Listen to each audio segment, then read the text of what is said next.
સતગુરુ નીતિન સાહેબ આ સત્સંગમાં સમજાવી રહ્યા છે. કબીર સાહેબની વાણી છે. ગોરખનાથની સાથે કબીર સાહેબની જ્યારે વાર્તાલાપ થયેલ તે ગોરખનાથ કબીર સાહેબજીને પૂછે છે, અવધુ કહો જીવ કો કહા નિસ્तारा, यही काया में एकादश द्वारा, ते ही माहे एक है न्यारा, कौन द्वारे प्राण निकसे ताका करो विचारा, तुम तो साहेब सबघट व्यापक, तुझको सकल पसारा, इतनी महिमा था नहीं तुम ही करो विचारा.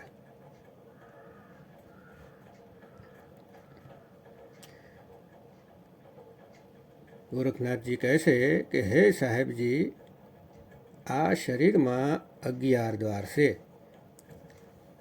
તેમાં એક ન્યારા દ્વાર છે.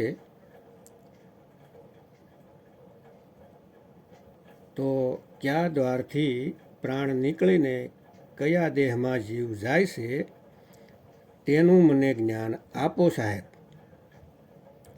તમે તો બધાયના ઘટમાં રહેલા છો, તમારો જ બધોય પસારો છે, ઘટ ઘટમાં તમે બિરાજમાન છો, તમે બધું જ જાણવાવાળા છો, બધા જ પ્રકારને જ્ઞાનના જાણવાવાળા છો, તો મારો સંશય દૂર કરો સાહેબ.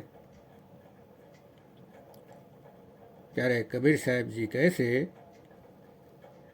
ગુદા દ્વારા પ્રાણ નીકસે નરક ખાની જાય, तुरंत देह कोटवा की पाए नरक में ठहराए.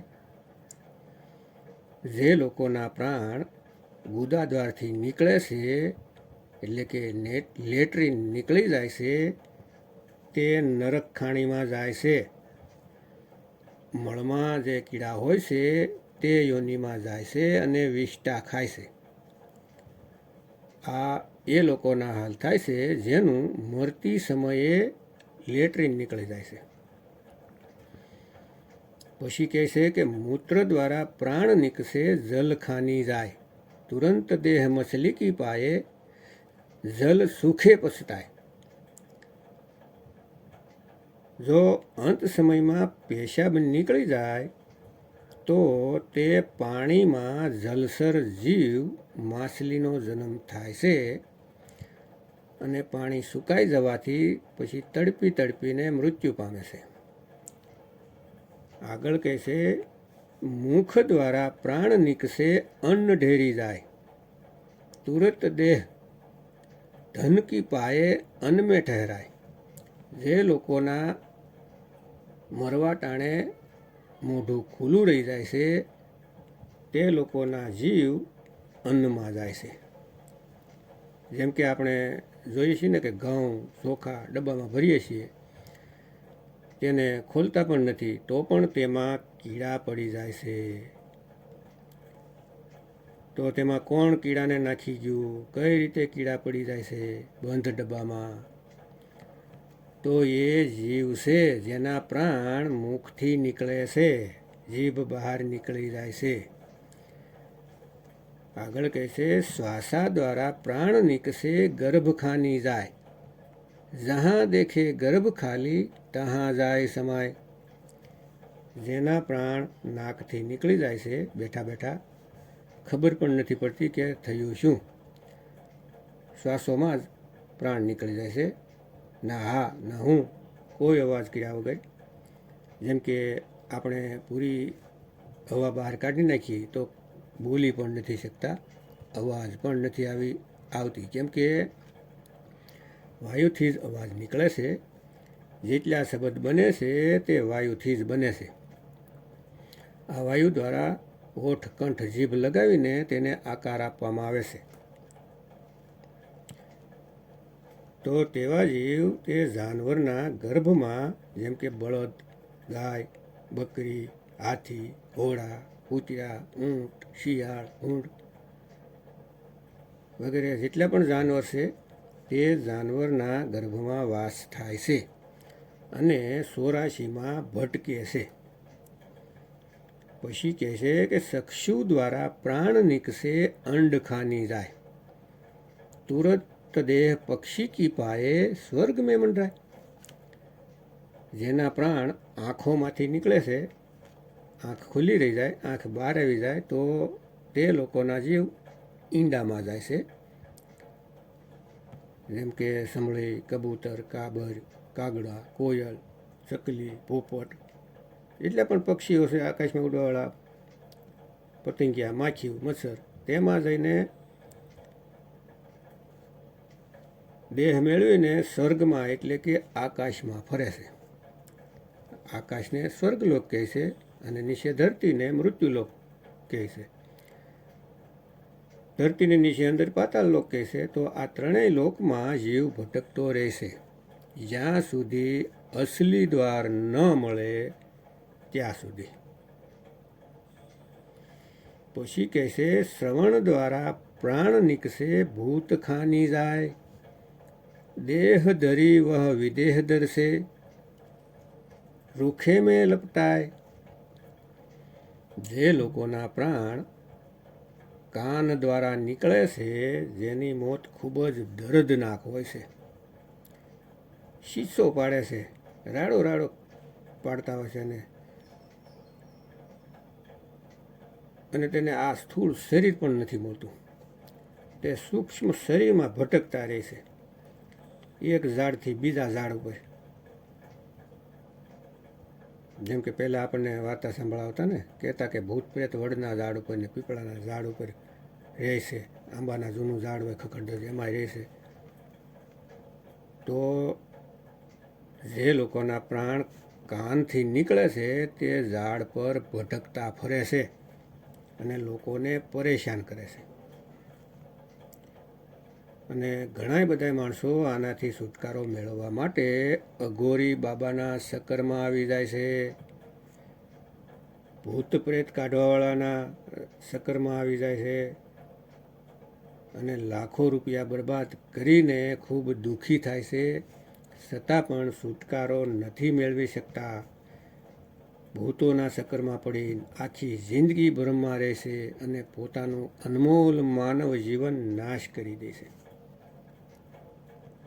કેમ કે કોઈ કહે કે પહેલાં બાબા પાસે જાઓ, વળી પાસે કોઈ એમ કે બીજા બાબા પાસે જાઓ, એના કરતાં આ બાબા હારા એની પાસે જાઓ, અને નોખા નોખા ધક્કા ખાય છે તો પણ એનાથી છુટકારો તો નથી મળતો. કેમ કે આ ભરમભૂત સકલ જગ ખાયા, આ ભરમભૂત છે ભાઈ, તે એમ પીસો છોડતા નથી. એ ત્યારે જ છોડે છે જ્યારે તમે સત્ય નામનું સિમરણ કરો છો, તો કોઈ ભૂત પ્રેત નજીક નહીં આવે. પણ પૂર્ણ વિશ્વાસ કરીને સ્મરણ કરવું પડશે. જો 1% પણ શંકા હશે, 1% શંકા હશે કે સિમરણ કરીને બાધા હટશે કે નહીં, તો નહીં હટે ભાઈ. કેમ કે તમારા મનમાં ભરમ છે, તો આ ભરમભૂત તમને પકડી લેશે. એટલા માટે તમને કહેવામાં આવે છે કે 100% થઈને આવો, પૂરા 100% વિશ્વાસથી આવો. હવે કહેશે 10વે દ્વારે પ્રાણ નીકસે રાજ ખાની જાય, ઉસ દેર રાજ ભોગે ફીર પાસે પછતાય. જે લોકોના પ્રાણ 10મા દ્વારથી નીકળે છે, હવે અહીં એક વાત ક્લિયર કરી દઉં કે કેટલાક પંથ એવા છે જે 10મા દ્વારને ત્રિકુટીમાં બતાવી દેશે. બંને આંખોની વશમાં ઈંગલા પિંગલા સુષમણા નાડી છે, તેને જ 10મા દ્વાર કહી દેશે. આ મહામૂર્ખતા છે. તો તે 10મો દ્વાર નથી, તે અસલી 10મા દ્વાર નથી, તે કાલ ભગવાન દ્વારા બનાવેલો નકલી દ્વાર છે, જેમાં તે બધાયને મોકલે છે, બધાયને, કોઈને નથી છોડતો. તેને જ ગુપ્ત દરવાજો કહીને ઈંગલા પિંગલા સુષમણામાં અનંત સફર માટે જીવને નાખી દે છે. આ એવી ભૂલ ભૂલૈયા છે કે જે જીવ એકવાર આની અંદર ચાલ્યો ગયો તો ભક્તો તે નીકળી નથી શકતા. જે જીવ આમાં જાય છે તે અંત સમયે પ્રાણોને રોકીને ત્રિકુટીમાંથી થઈને ઉપર અસલી 10મા દ્વારને તોડીને ઉપરની તરફ બ્રહ્માંડમાં ચાલ્યા જાય. જીવ 10મા દ્વારને તોડીને ઉપર ચાલ્યો જાય છે અને ફરી પાછો આ 84માં પાછો આવી જાય છે. જે લોકો પ્રાણયોગ કરે છે તે આ જ કામ કરે છે. અંત સમયે બધો જ પ્રાણ ભેગો કરીને ઉપરની તરફ ચડાવીને અસલી 10મ દ્વારને તોડીને આગળ નીકળી જાય છે અને બ્રહ્માંડની સફર કરીને પાછો કોઈને કોઈ ગર્ભમાં ચાલ્યો જાય છે. એટલા માટે હિન્દુ ધર્મમાં કોઈ મરી જાય છે તો તેના માથામાં લાકડી મારે છે, માથું ફોડે છે, કેમ કે જીવા દ્વારથી બહાર નીકળી જાય. અરે મારા ભાઈ, મર્યા પછી નથી તોડવાનું. જીવતા જ ત્યાંથી નીકળશો તો વાત બનશે, તો તમને સ્વર્ગલોક, બ્રહ્મલોક, આદિલોક મળશે, નહીતર તે પણ નહીં મળે. મર્યા પછી લાકડીથી ક્રિયાકર્મ કરશો તો નહીં. આ પ્રાણો દ્વારા તોડીને નીકળવાનું છે, તો રાધાનો જન્મ મળશે, સ્વર્ગ મળશે. 10મે દ્વારે પ્રાણ નીકસે, રાજ ખાની જાય, કુછ દેર રાજ ભોગે, ફિર પાસે પછતાય. જો તે 10મા દ્વાર તોડીને ઉપર બ્રહ્માંડમાં જશે તો પણ પાછો પછતાશે, તેને મુક્તિ નહીં મળે. હવે આગળ કહે છે, સુરતી દ્વારા પ્રાણ નીકસે, સત્યલોક હી જાય, શબ્દ નિરખત જાય લોક હી, કહે કબીર બુજાય. જે પોતાની સુરતી જ્યાંથી અંદર આવી હતી, જ્યાંથી તે જુદી પડીને આવી, તે સ્થાન પર પાછી આવી જશે, તેને જ સત્ય લોક કહે છે, તેને જ શબ્દનો લખાવ કહેવાય છે, તેને જ શબ્દની પ્રાપ્તિ કહેવાય છે. ભક્તો,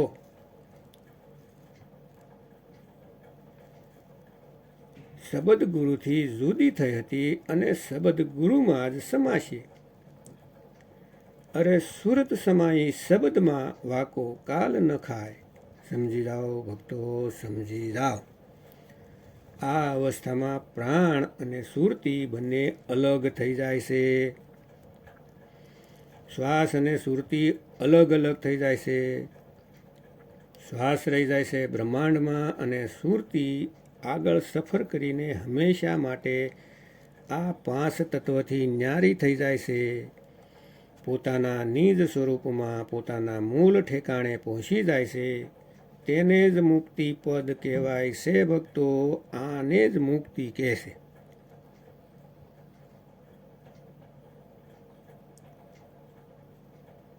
તો આ પ્રમાણે ગણતરીમાં 11 દ્વાર છે.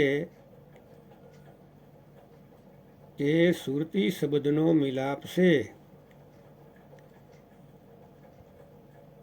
તેને સેવાય છે શબ્દ દ્વાર. શબ્દ બિના સુરતી આંધરી, કહો કहाँ को जाए, द्वार न पावे शब्द का, फिर भटका खाए. તો 11મા દ્વાર શબ્દ દ્વાર છે, જે શબ્દનો તમને સતગુરુ ભેદ આપે છે.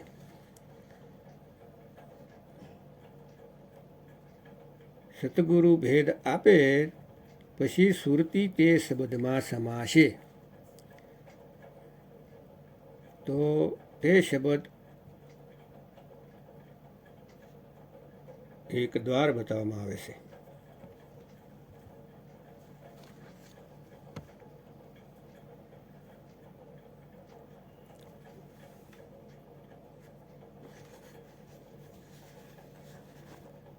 दसहु द्वार नरक भर बूढ़े, तू गंदी को बेड़ो. એટલે કે 10મા દ્વારથી નીકળશો તો પણ તમારી મુક્તિ નહીં થાય. જ્યાં સુધી 11મા શબ્દ દ્વારનો લખાવ કરવાવાળા ગુરુ ન મળે ત્યાં સુધી તો ભક્તો ઈંગલા પિંગલા સુષુમ્ણાને 10મા દ્વાર નથી કહેવાતા. તેને તીસરા તિલ શિવનેત્ર કહેવાય છે. જેના ખુલી જવાથી જીવ ભસ્મ થઈ જાય છે, મુક્તિ નથી મળી શકતી. તે દ્વાર ખુલી જવાથી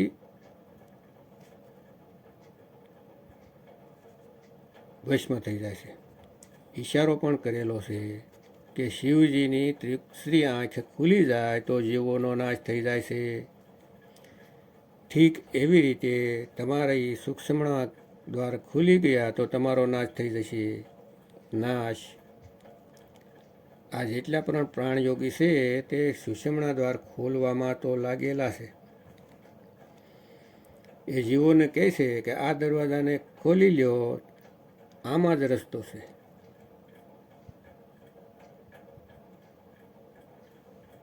રાસ્તા સહારક મેં હે જાના કે આને કે લીએ. મૂર્ખ બનાવે છે, મૂર્ખ. અને બધા મૂર્ખ બનવામાં લાગેલા છે. અરે ભાઈ, આ દરવાજાને ખોલશો, શિવનેત્રને ખોલશો તો ભસ્મ થઈ જશો. સમજી જાઓ ભક્તો, સમજી જાઓ. અને જે લોકો આ સ્થૂળ શરીરને છોડીને સૂક્ષ્મ શરીર દ્વારા ત્રણેય લોકમાં ભ્રમણ કરે છે, તે લોકોને પ્રેત યોની આપેલી છે. તે ભૂતોની જેમ ભટકી રહ્યા છે. તેના ગુરુએ તેને જીવતા જ પ્રેત બનાવી દીધા છે.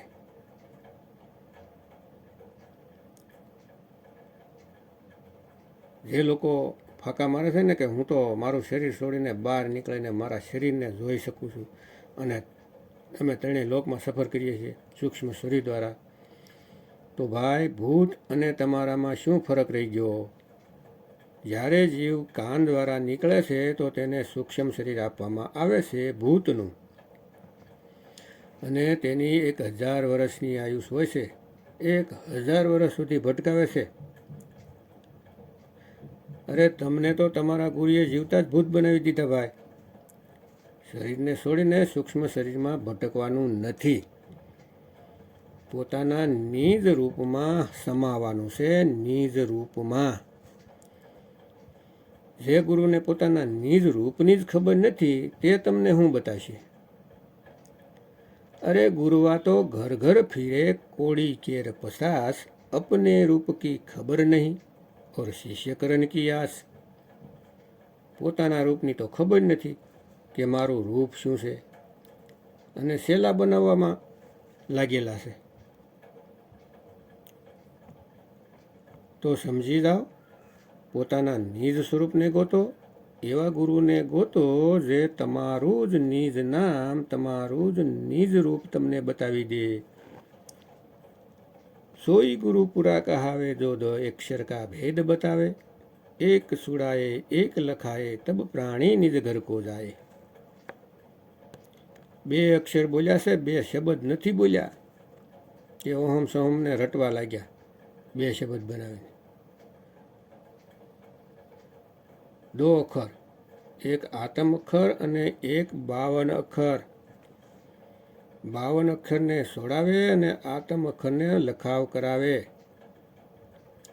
જબ લગ ના સીનો ગે આતમ, તબ લગ ના મિલે હે પરમાત્મ. જ્યાં સુધી તમે આત્મરામને નહીં જાણો ત્યાં સુધી પરમાત્મા નહીં મળે, નહીં મળે.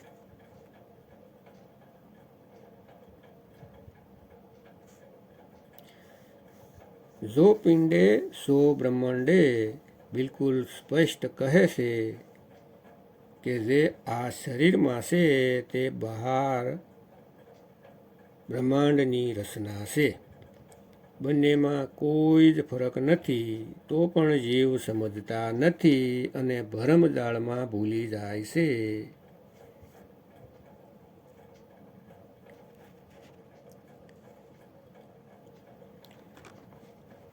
નવ દ્વારે સબ સંસારા, 10મેं યોગી સાધ, 11 ખીડકી બની જાને સંત સુજાન. આ વાણીને બોલીને કાળના દૂત પણ કહેશે કે અમે 11મા દ્વારને જાણીએ છીએ, એટલે કે શબ્દને જાણીએ છીએ, અને સાર શબ્દના નામ ઉપર ફક્ત કાનમાં ધૂધું કરી દેશે. કાનમાં ફૂંક મારીને કહી દેશે કે અમે સાર શબ્દ તારી અંદર પ્રવેશ કરાવી દીધો છે, હવે તને કાલ નહીં રોકી શકે.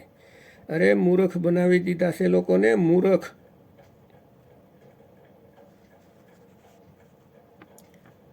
તો ભક્તો, વિવેક જગાવો.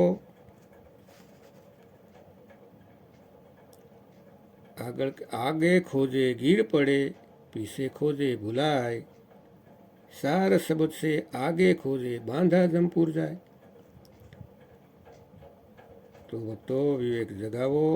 સાર શબ્દથી આગળ ખોજશો તો પણ જમપુર જશો, અને પાછળ ખોજો તો પણ નિષેધ જશો ગર્ભમાં. તો સત્ય નામને જાણો. સત્ય નામ જો પાવે પી વીરા, સંગ રહું મેં દાસ કબીરા. તો વિવેકી ભક્તો, સત્સંગ સાંભળો.